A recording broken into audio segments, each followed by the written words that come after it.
Welcome back. If you haven't already, please hit that subscribe button, subscribe to the channel, hit the little bell notification next to it and you'll be notified of any new uploads.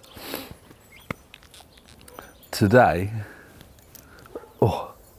sun's bright, I'm going to talk to you about this Range Rover, as I often do. In previous videos, we've talked about the gearbox. The gearbox is failing. I've not serviced it yet because the bits haven't turned. I've got the lube guard, anti-shudder fix, but the oil's not turned up, and neither is the oil syringe thingy to put the oil in the gearbox. Anyway, that should be here hopefully next couple of days. Trouble is we're going away Tuesday anyway. That's besides the point. So there was talk of getting rid of this, upgrading it for a TDV8. Now we're still upgrading it for a put my teeth back in. We're still upgrading it to a TDV8, a 3.6 or a 4.4, depends on what we can get for our money. I've got my eye on a 3.6 with very, very low mileage and quite good warranty with it, if it's still for sale at the time. But anyway, the idea was we was going to either chop it in or sell it. Trouble is with Tina and myself, we're both a bit honest, and I don't want to sell a car that I know is going to pack up, because it's likely people like us that buy the cars.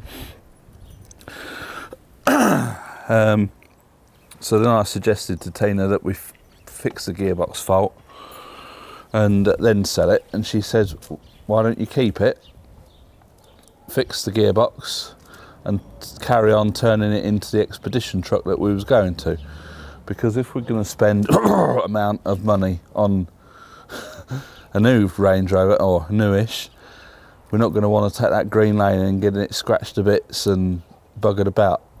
That car we want to keep for best, and we want to keep it for as long as we can. So this is the new plan. We're going to keep this car. I'm hopefully going to try and nurse it through the next month or two, because the plan is at the new house, when I get my workshop, get the floor concreted, I'm going to get a 4-ton 2-post lift with the car up in the air. With the car up in the air, I can get the gearbox out. I'm not getting down on the floor doing it, sod that. But with the lift, we can service all our vehicles then, keep them all up to date. With a TDV8, I'll be doing a gearbox service every year, regardless of mileage, just to prolong the life of it, basically. So that's the plan for this. We're going to take it off the road when the insurance runs out, because that's a big thing in France. You have to even keep your vehicles insured when they're off the road. I'll try and work our way around that one. But, yeah, so it's going to be an ongoing project. I'm still going to be, because I don't really want to be towing the flower mower around the field with a £1,000 Range Rover, but then we don't want to be buying an old, something old to tow it around. I don't fancy a quad bike, and so yeah, we're going to keep this one, get it all expedition ready, and then we're going to start going overlanding, is the plan. It's not going to happen overnight, but I'll bring you along. We'll video everything, document it all, which will be gearbox repairs. I've got some welding to do on one of the sills. I was looking at a firm that do rock sill protectors with rock and tree sliders on them, which sort of bolt onto the sills, and you need a rivet tool for that. But I'd rather get all the welding done and get the fresh metal protected, all that kind of thing.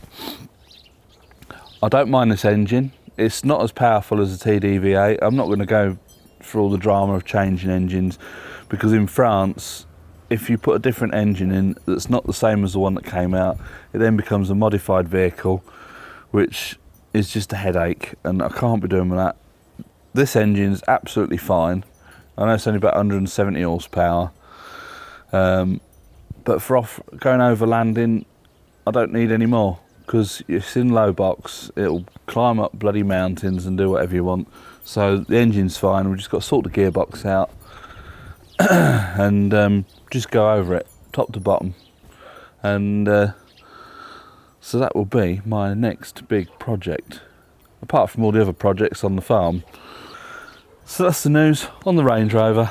We've not got the new one yet, because we ain't got the money to buy a new one. That'll happen at the end of April. So hopefully we can keep this running for as long as possible, because we've got quite a few trips to do over to the other house. It's a 2-hour road trip to the other house. Normally towing the trailer, because we've got, I would nearly said junk, but it's not junk. It's all our belongings. So yeah, we're going over tomorrow. So we've got a load of stuff on, and hopefully, fingers crossed, Dad's going to get the bathroom finished. So that'll be nice, and then we can start packing up. And, well, we've already started packing up, but getting stuff over there. I'm just trying not to overload the trailer too much, because when I do, that's when I really do notice the gearbox problem. So I'm just trying to nurse it gently, and hopefully all will be well. So for this little episode of the Range Rover L322, that's it for now. So I hope you like this video. Please click the thumbs up. That's all helping. Our videos are getting pushed up and getting seen by more people. That really does help. Subscribe if you haven't already. And from me and Tina, oh, she's rolling up the extension lead. Oh, she's trying to get a plug in. French plugs. The worst invention ever. The French need to have a visit over to the UK to see what their plugs are like. Straight in. French plugs? No chance. Especially on the French extension lead. Anyway, I digress. Bye for now.